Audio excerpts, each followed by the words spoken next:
O início da jornada, o primeiro livro de Samuel. Em tempos antigos, quando reis ainda não governavam Israel, o silêncio de Deus ecoava entre as tribos. Mas uma mulher chorava em oração, e dessa lágrima nasceu Samuel, o profeta.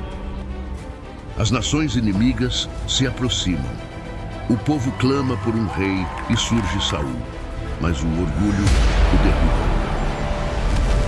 Então Deus escolhe um jovem pastor, Davi. Uma área de fé, escolhas e redenção. Prepare-se, o início da jornada começa agora. O primeiro livro de Samuel. O nascimento de Samuel. Ana era uma mulher piedosa, mas vivia angustiada por não conseguir ter filhos. Enquanto sua rival Penina zombava dela constantemente, Ana recorria ao Senhor com lágrimas e súplicas. Em um dos momentos mais intensos de oração, no templo de Siló, ela fez um voto. Se Deus lhe concedesse um filho, ela o entregaria para servi-lo todos os dias de sua vida. Seu clamor foi tão fervoroso que o sacerdote Eli pensou que ela estivesse embriagada. Após ouvir sua explicação, Eli a abençoou, dizendo que o Senhor concederia o desejo do seu coração. Ana voltou para casa confiante e, algum tempo depois, deu à luz a um menino, a quem chamou de Samuel, que significa pedido a Deus. Fiel à sua promessa, Ana esperou até que Samuel fosse desmamado e então o levou ao templo para viver e servir ao Senhor.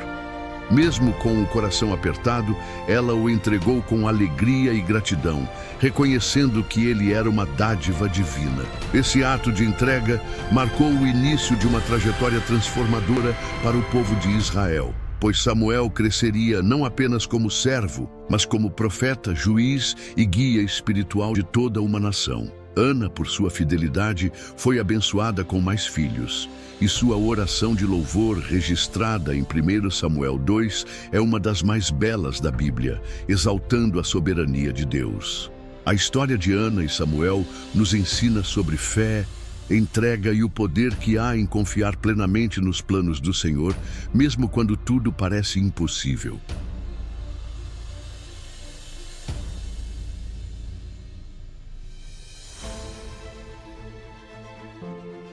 Deus fala com Samuel. O jovem Samuel servia no templo sob a orientação do sacerdote Eli, em uma época em que as visões e as palavras do Senhor eram raras. O povo de Israel estava espiritualmente adormecido e até mesmo Eli, já idoso e quase cego, não percebia mais com clareza a voz de Deus. Certa noite, enquanto todos dormiam, Samuel ouviu seu nome ser chamado. Pensando que fosse Eli, correu até ele, mas foi informado de que não havia sido chamado. Isso aconteceu 3 vezes, até que Eli, percebendo que era o Senhor quem chamava o menino, instruiu Samuel a responder: "Fala, Senhor, pois o teu servo ouve." Quando Deus chamou novamente, Samuel respondeu conforme foi orientado. E foi então que o Senhor revelou sua palavra ao jovem, anunciando juízo sobre a casa de Eli por causa dos pecados de seus filhos, Hofni e Fineias, que corrompiam o serviço sacerdotal. Ao amanhecer, Samuel temeu contar a visão a Eli, mas com coragem e obediência, compartilhou a mensagem recebida. Eli, resignado, aceitou a sentença divina. A partir daquele momento, o Senhor continuou a se revelar a Samuel em Siló. E toda a nação de Israel reconheceu que ele fora estabelecido como profeta do Senhor. Samuel crescia em sabedoria, graça e autoridade espiritual.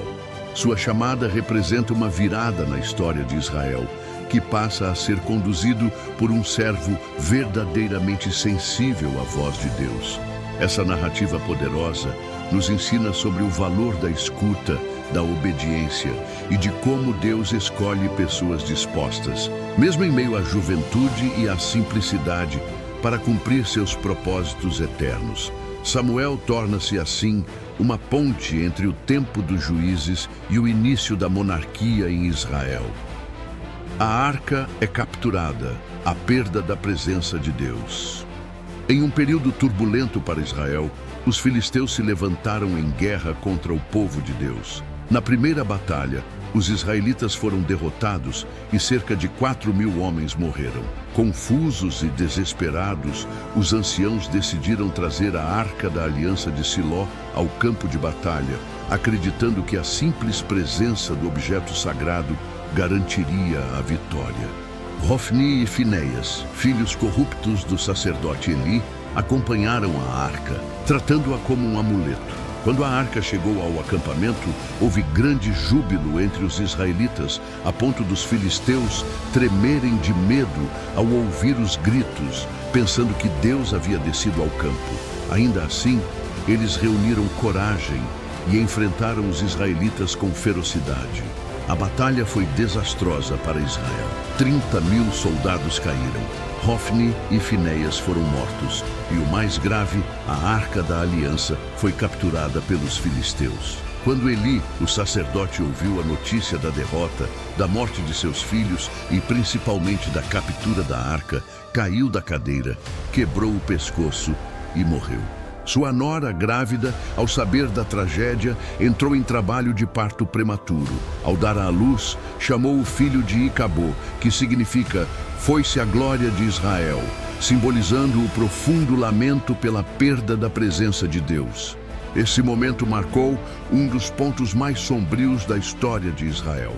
A confiança no ritual foi exposta, como vã, sem a verdadeira obediência e reverência.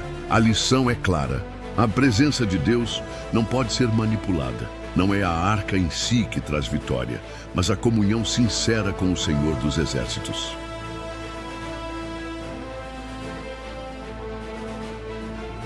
O retorno da arca.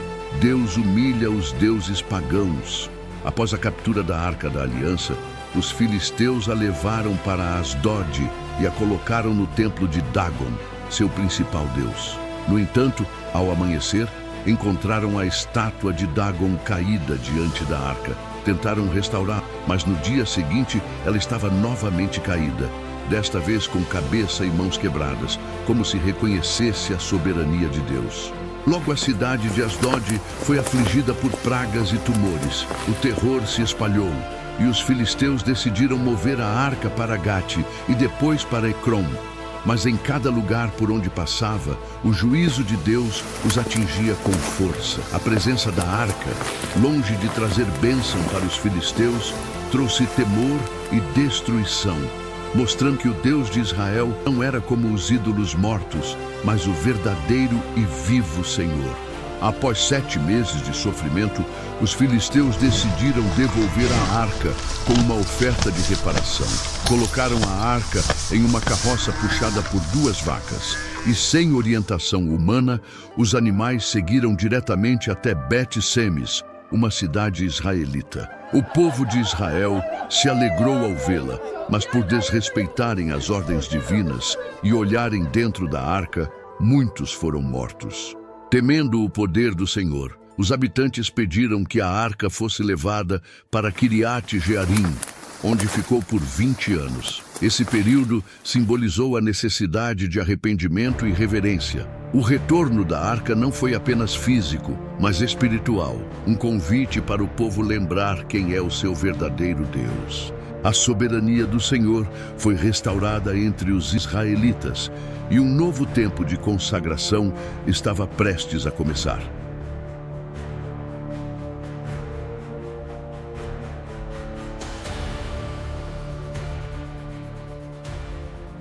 Samuel lidera Israel, um tempo de arrependimento e vitória. Após longos anos de desobediência e idolatria, o povo de Israel colheu os frutos amargos de sua rebeldia. A nação havia se afastado do Senhor, adorando deuses estranhos como Baal e Astarote, e por isso vivia oprimida pelos filisteus. O medo e a vergonha se espalharam pelas tribos como uma sombra. A Arca da Aliança, símbolo da presença de Deus, havia sido capturada e só retornara após eventos sobrenaturais e trágicos entre os inimigos. Era um tempo sombrio, onde as promessas pareciam distantes. No entanto, É nesse cenário de desespero que Deus levanta Samuel como um verdadeiro juiz e profeta. Com autoridade vinda do céu e um coração firme na fé, ele reúne o povo em Mispa e faz um chamado urgente: abandonar os ídolos e voltar-se totalmente ao Senhor.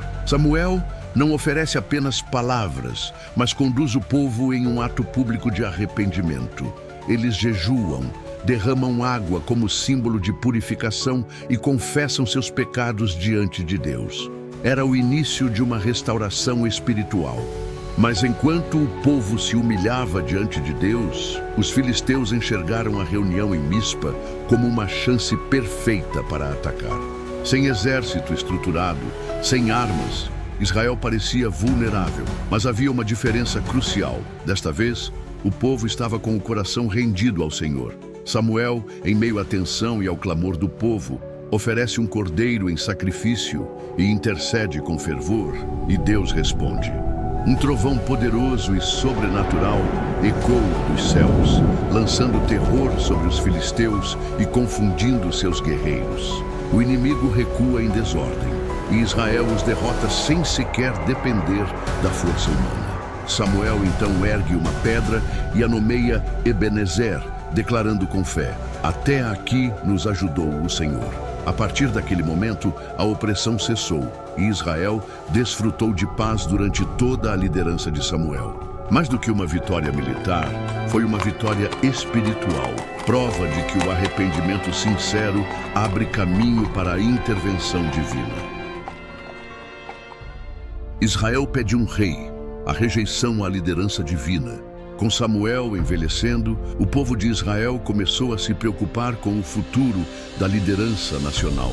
Seus filhos, Joel e Abias, a quem ele havia colocado como juízes, não andavam nos caminhos do pai.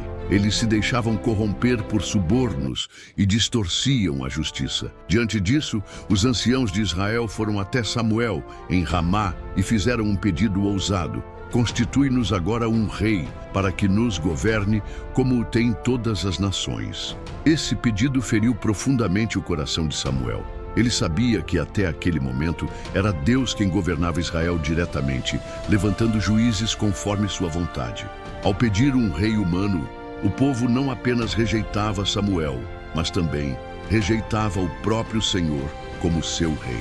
Samuel, entristecido, levou o pedido ao Senhor em oração. E Deus lhe respondeu com clareza: ouve a voz do povo em tudo o que te dizem, porque não te rejeitaram a ti, mas a mim me rejeitaram, para eu não reinar sobre eles. Ainda assim, Deus ordenou que Samuel advertisse o povo sobre as consequências de sua escolha, e ele o fez com veemência. Um rei tomaria seus filhos para a guerra, suas filhas para o serviço doméstico, cobraria tributos e tiraria o melhor das colheitas e dos servos. Mesmo assim, o povo se manteve firme em seu desejo, dizendo: não, haverá sobre nós um rei, queremos ser como as outras nações. Essa decisão representava um afastamento do modelo teocrático de governo que Deus estabelecera. Ainda assim, o Senhor permitiu, respeitando o livre-arbítrio do povo, mas deixou claro que colheriam as consequências da sua escolha. Essa passagem marca uma virada na história de Israel: a transição de uma liderança espiritual para um sistema de governo humano. Um rei seria dado, mas o povo descobriria, com o tempo, o preço de ter rejeitado o governo direto de Deus. Saul é escolhido, um rei segundo o coração do povo. Em resposta ao clamor do povo, Deus escolheu Saul, um jovem da tribo de Benjamim, para ser o primeiro rei de Israel. Alto, imponente e de boa aparência, Saul se destacava fisicamente entre todos, parecendo aos olhos humanos o líder ideal. Ele foi encontrado por Samuel de forma inusitada, enquanto procurava as jumentas perdidas de seu pai. O encontro não foi por acaso, mas conduzido pela mão de Deus. Samuel, já instruído pelo Senhor, ungiu Saul em segredo como rei, derramando óleo sobre sua cabeça e profetizando o futuro que o aguardava. Depois da unção, Deus transformou o coração de Saul e ele passou a profetizar com outros profetas, surpreendendo até aqueles que o conheciam. A escolha divina era clara, mas ao mesmo tempo havia indícios de que o coração de Saul ainda era inseguro, relutante e dependente da aprovação dos homens.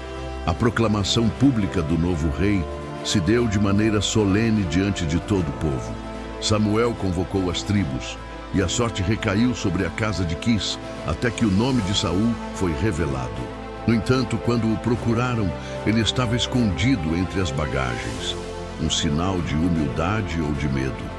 Deus revelou seu paradeiro, e Saul foi trazido diante do povo, que se maravilhou com sua estatura e aparência. "Viva o rei!" gritaram todos. Ainda assim, nem todos o aceitaram de imediato. Alguns zombaram e duvidaram de sua capacidade. Mas logo surgiu uma oportunidade para ele provar seu valor. Os amonitas ameaçaram a cidade de Jabes-Gileade. Com ousadia, Saul reuniu um exército e, guiado pelo Espírito de Deus, liderou Israel em uma vitória retumbante. O povo, agora convencido, celebrou seu rei com alegria. Foi um início promissor, cheio de potencial. No entanto, os primeiros traços de orgulho e insegurança já surgiam. O povo tinha seu rei, mas será que teria um líder segundo o coração de Deus?